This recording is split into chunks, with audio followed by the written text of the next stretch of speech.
ఈ మధ్యకాలంలోనే చూసాం. పుట్టా మహేష్ డ్రగ్స్ సేవిస్తూ, డ్రగ్స్ తీసుకుంటూ పట్టుబడ్డ ఫస్ట్ ఏకైక పార్లమెంటు సభ్యుడు. ఇంతవరకు పార్లమెంటు సభ్యుల చరిత్రలో ఈ మాదిరిగా డ్రగ్స్ తీసుకుంటూ ఈ మాదిరిగా బుక్ అయిన వ్యక్తి పార్లమెంటు చరిత్రలో లేడు. ఫస్ట్ సభ్యుడు. అది ఇక్కడితో మొదలు కాల. ఆశ్చర్యం ఏమిటో తెలుసా? అది చంద్రబాబు నాయుడు గారి ఆయన అనుసరించే వైఖరి నుంచి మొదలవుంది. మహేష్తో మొదలై పుట్టా మహేష్తో ఆగిపోలా. దీనికి ముందు ఎన్నెన్ని జరిగినాయి, ఎలా జరిగినాయి, చంద్రబాబు నాయుడు గారు వ్యవహరించిన తీరు ఎలా ఉంది, యాక్షన్ తీసుకోవాల్సిన సమయంలో ఆయన యాక్షన్ తీసుకుంటున్నాడా, ఒక పాలకుడు ఒక నాయకుడుకు ఉండాల్సిన గుణాలు చంద్రబాబు నాయుడులో ఉన్నాయా అని ఒక్కసారి వెనక్కి తిరిగి చూస్తే ప్రతి అడుగులోనూ కూడా మనకు కనిపించేది ఏమిటి అని అంటే చంద్రబాబు నాయుడు గారిలో ఈ గుణాలు ఎక్కడా కూడా కనిపించలేదు. కాబట్టే విచ్చలవిడిగా జరుగుతూ ఉన్నాయి ఇవన్నీ కూడా. మన కళ్ళ ఎదుటనే రైల్వే కోడూరు ఎమ్మెల్యే ఆరవ శ్రీధర్ అత్యాచారం చేశారని, ఆపై మోసం చేశారని బాధితురాలు నేరుగా స్వయంగా చంద్రబాబు నాయుడు గారికి ఫిర్యాదు చేస్తే ఈయన ఏం చేశాడు? కమిటీ అంట. No action. ఆయన పార్టీకి చెందిన మరో ఎమ్మెల్యే సత్యవీడు ఎమ్మెల్యే కోనేటి ఆదిమూలం ఒక మహిళ మీద దారుణమైన లైంగిక దాడికి పాల్పడితే ఈయనేం చేశాడు? పంచాయతీ చేసినాడు. No action. కేజీబీవీ మహిళా ప్రిన్సిపల్ మీద వేధింపులకు పాల్పడ్డ ఆముదాల వలస టీడీపీ ఎమ్మెల్యే కూనా రవికుమార్ మీద ఏం యాక్షన్ తీసుకున్నాడు? No action. మహిళలకు అశ్లీలంగా వీడియో కాల్స్ చేసిన గుంటూరు ఈస్ట్ ఎమ్మెల్యే నజీర్ అహ్మద్ మీద ఏం యాక్షన్ తీసుకున్నాడు? ఆ వీడియోలు వైరల్ అవుతూ ఉన్నాయి, కంటికి కనపడతా ఉన్నాయి. ఎమ్మెల్యే చేస్తూ ఉన్నాడు, ముఖ్యమంత్రిగా నువ్వు ఉండవు, నీ పార్టీకి చెందిన నీ ఎమ్మెల్యే ఈ మాదిరిగా చేస్తూ ఉన్నాడు, నువ్వేం చేస్తూ ఉన్నావు? No action. మహిళా ఉద్యోగి మీద లైంగిక వేధింపులకు పాల్పడ్డ మంత్రి సంధ్యారాణి పిఏ మీద, ఎమ్మెల్యేల కథ దేవుడు వరకు పిఏల మీద కూడా యాక్షన్ తీసుకోలేకున్నాడు. ఇంకా మీ అందరికీ కూడా తెలిసిందే, ప్రస్తుత టీటీడీ చైర్మన్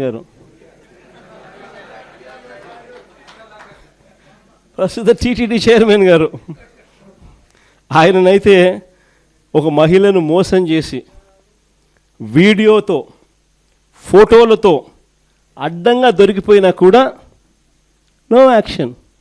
కొద్ది రోజుల కింద ఈ పుట్టా మహేష్ ఇన్సిడెంట్ కన్నా ఇంకా కొద్ది రోజుల ముందు ఆదినారాయణ రెడ్డి అని ఇంకొక ఎమ్మెల్యే, ఆదినారాయణ రెడ్డి కొడుకు ఇదే డ్రగ్స్ తీసుకుంటూ తాను కూడా హైదరాబాదులో పట్టుబడితే ఏం జరిగింది? No action.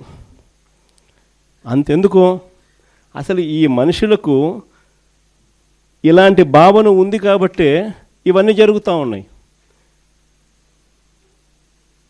ఇలాంటి చంద్రబాబు నాయుడు గారి సొంత పుత్రుడు వీడియోలు అవి కూడా వైరల్ అవుతూ ఉన్నాయి. స్విమ్మింగ్ పూల్ పక్కన తాగుతూ తూగుతూ అమ్మాయిలతో డ్యాన్సులు చేస్తూ ఉన్నాడు. అయినా ఏంది Chandrababu Naidu? No action. Action చేయకపోగా చంద్రబాబు నాయుడు గారు సొంత బావమరిది ఏమంటాడు? అమ్మాయి కనిపిస్తే ముద్దైనా పెట్టాలంట, కడుపన్నా చేయాలంట. అసలు అలాంటి మాటలు మాట్లాడాడంటే లాగి చంపకేదోడు పీకాల్సింది పోయి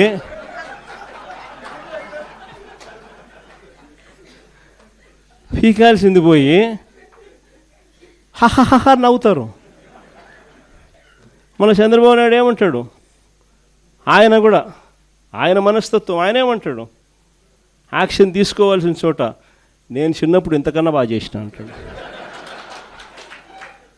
అసలు ఇక్కడి నుంచి మొదలవుతుంది. వీళ్ళకి ఎందుకు ఈ మాదిరిగా జరుగుతూ ఉంది పరిపాలన, ఎందుకు ఈ మాదిరిగా సాగుతూ ఉంది పరిపాలన, ఎందుకు అక్క చెల్లెమ్మలకు భద్రత లేని పరిస్థితి రాష్ట్రంలో ఉంది, ఎందుకు విచ్చలవిడిగా డ్రగ్స్ దగ్గర నుంచి లిక్కర్ మాఫియా వరకు ఈ రకంగా ఎందుకు రాష్ట్రం అంతా కూడా అతలాకుతలం అవుతూ ఉందనంటే కారణం మైండ్ సెట్. వీళ్ళ మైండ్ సెట్లు ప్రజలకు మంచి చేయాలని కాదు, మంచి చేయాలన్న మైండ్ సెట్ ఉన్నోడు ఎవడు కూడా స్కూళ్ళల్లో గవర్నమెంట్ బడుల్లో ఇంగ్లీష్ మీడియం తీసేయడు. మంచి మైండ్ సెట్ ఎవడన్నా ఉన్నోడు ఎవడు కూడా 8వ తరగతి పిల్లలకు ట్యాబులు ఇచ్చే కార్యక్రమం ఆపేయడు. మంచి మైండ్ సెట్ ఉన్నోడు ఎవడైనా కూడా నాడు నేడు పనులు ఆపేయడు. మంచి మైండ్ సెట్ ఉన్నోడు ఎవడైనా కూడా పిల్లలకు 3వ తరగతి నుంచి టోఫుల్ చెప్పే కార్యక్రమానికి ఎవడు ఆపేయడు. 3వ తరగతి నుంచి సబ్జెక్ట్ టీచర్లు పెట్టి పిల్లలకు మంచిగా చదివించాలి, గొప్పగా చదివించాలన్న ఆలోచనను తీసేయడు. వీళ్ళ మైండ్ సెట్ సరిగ్గా లేదు కాబట్టి ఇవన్నీ కూడా ఆగిపోయాయి. వీళ్ళ మైండ్ సెట్ సరిగ్గా లేదు కాబట్టి రైతులకు ఈరోజు ఏ ఒక్కరికి కూడా గిట్టుబాటు ధరలు రాని పరిస్థితి. వీళ్ళ మైండ్ సెట్ సరిగ్గా లేదు కాబట్టి ఈరోజు రైతులకు ఉచిత పంటల బీమా లేకపోయినా కూడా కనీసం ఇవ్వకుండా ఎగరగొడుతూ పట్టించుకోకుండా వదిలేసిన పరిస్థితులు.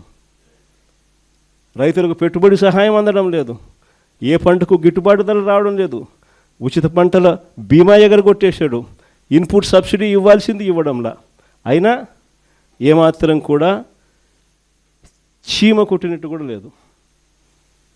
పేదలకు ఉచితంగా వైద్యం అందడం లేదు, ఆరోగ్యశ్రీ గాలికి ఎగిరిపోయింది. నెట్వర్క్ హాస్పిటల్ మేము చెయ్యము వైద్యము పేదవాడికి అని చెప్పి బోర్డులు తిప్పేస్తున్నారు. 3,150 కోట్ల రూపాయలు వాళ్ళకు బాకీలు ఉన్నాయి, అయినా పట్టించుకునే పరిస్థితి లేదు.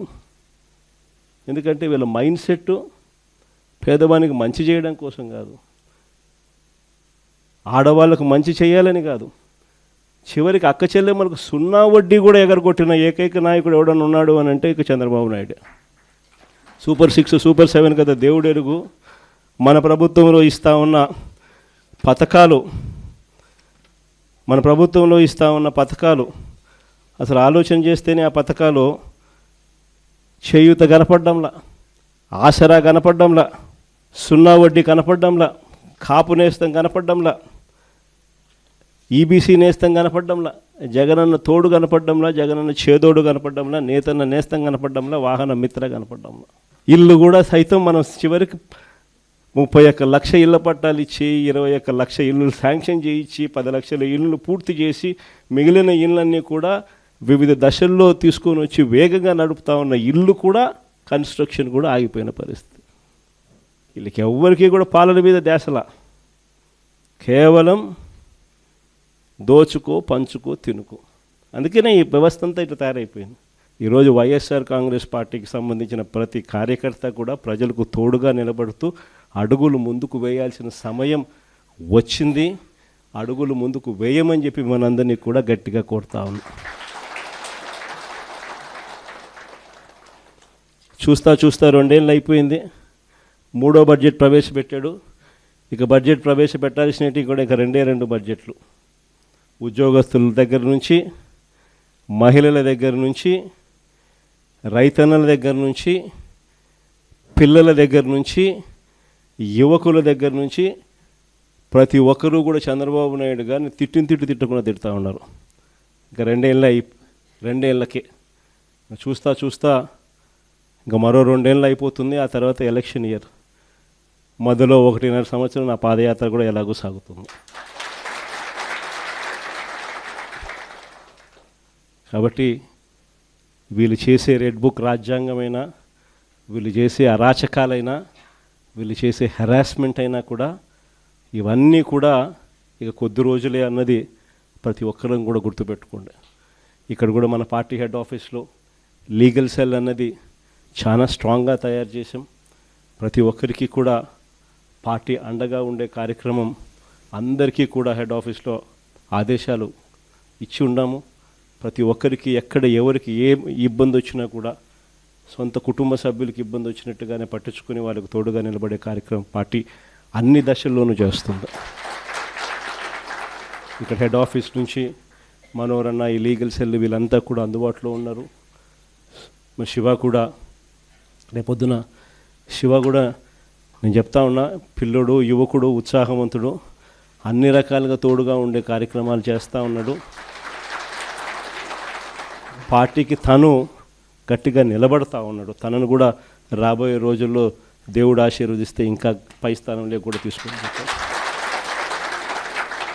అందరూ కూడా తోడుగా ఉంటారు. జిల్లాలో శివ దగ్గర నుంచి నియోజకవర్గంలో రవి వరకు కూడా ప్రతి ఒక్కరూ కూడా మీకు అండగా ఉండే కార్యక్రమాలు ఉంటాం. ప్రతి ఒక్కరూ కూడా సవ్యసాచుల మాదిరి, కథన రంగంలో సవ్యసాచుల మాదిరి గట్టిగా పోరాడండి. నెక్స్ట్ జగన్ 2.0లో అందరికన్నా పెద్ద పీట వేసేది కార్యకర్తలకే అని మాత్రం మరొక్కసారి చెప్తాను. జగన్ 2.0లో మీ ద్వారానే ప్రతి మంచి కూడా ప్రజలకు జరిగిస్తాను. ప్రతి కార్యకర్తకు మంచి రోజులు వచ్చే కార్యక్రమం చేసి చూపిస్తానని కూడా చెప్తా ఉన్నాను.